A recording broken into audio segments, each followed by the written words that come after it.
Halo semuanya, balik lagi di sesi bedah materi kita. Nah, kali ini kita bakal ngebahas sesuatu yang spesial banget.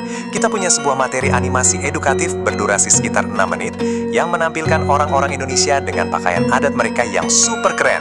Animasi ini dirancang khusus buat program BIPA dan topik yang diangkat tuh dekat banget sama keseharian kita. Tapi ternyata punya makna filosofis yang dalam abis, yaitu tradisi keramahan lewat konsep bertegur sapa. Kita bakal lihat gimana sih sapaan yang kelihatannya simpel banget itu ternyata adalah cerminan langsung dari jiwa bangsa kita. Nah, yang bikin bagian ini menarik banget tuh visualnya teman-teman. Coba deh perhatiin ketiga pemandu budaya di animasi ini. Ada Putri yang tampil anggun pakai kebaya hijau, terus Dea yang kelihatan memukau dengan batik biru navy-nya, dan Sumi dengan pakaian adat Sulawesi yang cantik banget.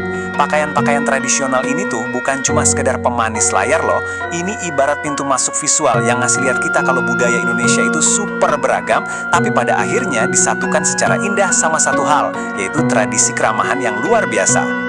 Oke, mari kita lihat rute perjalanan kita hari ini. Kita bakal mulai dari akar tradisi keramahan bangsa Indonesia, lalu membedah makna kata bertegur sapa, lanjut ke nilai budaya dan pepatah, sampai gimana penerapannya waktu kita bertegur sapa di kampus, dan pastinya soal kehangatan di lingkungan rumah.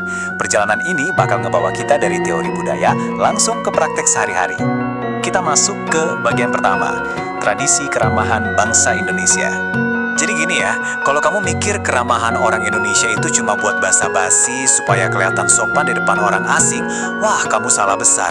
Tradisi menyapa ini tuh udah mendarah daging, udah ada dari zaman nenek moyang kita dulu banget. Kalau kita lihat berbagai suku dari ujung ke ujung, mau itu Jawa, Sunda, Batak, sampai Bugis, mereka semua emang punya bahasa yang beda-beda pastinya. Tapi mereka mewariskan satu DNA karakteristik yang persis sama, keterbukaan dan keramahan. Ini benar-benar jadi bagian yang gak bisa dipisahin dari karakter bangsa kita. Nah, sekarang kita lanjut ke bagian kedua, makna kata bertegur sapa. Kita lihat gimana konsep ini terbangun. Kalau kita bedah dari definisinya, bertegur sapa itu kan menjalin komunikasi singkat yang ramah antar manusia. Tapi sebagai penerjemah budaya, buat teman-teman pembelajar sekalian, ada satu rahasia nih yang harus banget kalian pahami. Di Indonesia, sapaan itu nggak melulu soal kata-kata. Serius, sebuah senyuman tulus, atau sekedar anggukan kepala kecil pas lagi papasan di jalan, atau lambaian tangan ringan, itu semua punya bobot rasa hormat budaya yang persis sama kuatnya kayak pas kita ngomong selamat pagi dengan lantang. Menarik kan? Masuk ke bagian ketiga, nilai budaya dan pepatah. Dan tabel di sini secara brilian ngasih lihat kita kalau apa yang kelihatan di permukaan itu cuma puncak gunung esnya doang. Setiap tindakan kecil pas kita nyapa orang, itu sebenarnya adalah praktek aktif dari nilai-nilai kebaikan. Saat kamu nyapa orang lain, kamu tuh sebenarnya lagi memvalidasi dan menghormati keberadaan mereka. Lingkungan di mana orang-orang yang terbiasa saling nyapa, otomatis bakal nyiptain keharmonisan yang luar biasa. Bertanya kabar juga gitu, bukan cuma kepo, tapi itu bentuk kepedulian yang benar-benar tulus. Jadi ini tuh cara kita merawat hubungan sosial. Nah, orang Indonesia zaman dulu tuh punya cara yang puitis banget buat merangkum ini semua. Ada pepatah yang bunyinya gini, sapa sejuk mendinginkan hati, kata kasar memanaskan suasana. Dalam banget kan? Sapaan yang hangat dan tulus itu ibarat air es di siang bolong, benar-benar punya kekuatan magis buat bawa kenyamanan dan menenangkan hati orang yang dengar. Tapi sebaliknya, kata-kata kasar atau sikap yang dingin, wah, itu bisa dengan cepat merusak suasana dan kenyamanan sebuah tempat. Kita lanjut ke bagian keempat, bertegur sapa di kampus, khususnya nih melihat penerapannya di lingkungan akademik. Jadi poin krusialnya di sini adalah gimana sifat sapaan ini bisa beradaptasi secara luwes banget tanpa kehilangan esensinya. Di lingkungan kampus, pas mahasiswa ketemu dosen, mereka bakal nyapa duluan sambil sedikit membungkukkan badan sebagai tanda hormat ke hierarki. Tapi coba perhatiin poin ketiganya nih. Pas ketemu petugas kebersihan kampus, sapaan tetap diberikan dengan senyum yang sama hangatnya. Ini bukti nyata kalau keramahan kita itu nggak mandang status jabatan sama sekali. Semua berlandaskan kerendahan hati yang setara untuk semua orang. Sekarang kita bergeser ke ranah yang lebih personal di bagian kelima, kehangatan di lingkungan rumah. Kalau kita bandingin dua lingkungan ini, bakal kelihatan beda fokus yang cukup unik. Kalau di kampus, sapaan itu ya seputar rasa hormat atau akademik lah ya. Tapi kalau udah di rumah, fokusnya otomatis bergeser jadi lebih intim ke perhatian fisik.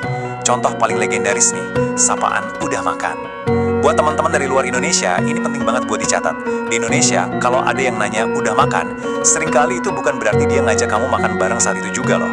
itu sebenarnya adalah gestur kepedulian budaya yang mendalam soal kesehatan dan kesejahteraan kamu. Di area rumah, praktik kehangatan ini tuh jadi rutinitas yang benar-benar merekatkan struktur keluarga dan tetangga. Mulai dari kebiasaan pamit minta izin sama orang tua sebelum keluar beraktivitas, terus nyapa tetangga pas lagi nyantai di sore hari buat ngebangun kenyamanan lingkungan, sampai ke malam harinya saling ngucapin selamat malam sebelum tidur. Interaksi-interaksi simpel dari pagi sampai malam, inilah yang sebenarnya bertindak sebagai lem, pengikat rasa sayang keluarga dan kerukunan komunitas kita. Sebagai penutup dari bedah materi kita kali ini, aku mau ngasih tahu kalian satu kutipan yang super indah dari sumber kita. Satu sapaan hangat hari ini bisa menjadi kenangan indah seumur hidup. Wah, ini benar-benar ngingetin kita semua kalau kekuatan dari sebuah sapaan itu nggak boleh dianggap remeh sama sekali. Jadi, kalau sapaan sederhana aja bisa mengubah sebuah atmosfer, mempererat pertemanan, dan menghangatkan keluarga, pertanyaannya adalah, hari siapa nih yang bakal kamu ubah lewat senyuman sapaanmu hari ini? Oke, terima kasih banyak udah ngobrol dan belajar bareng hari ini. Sampai jumpa di sesi bedah materi kita berikutnya.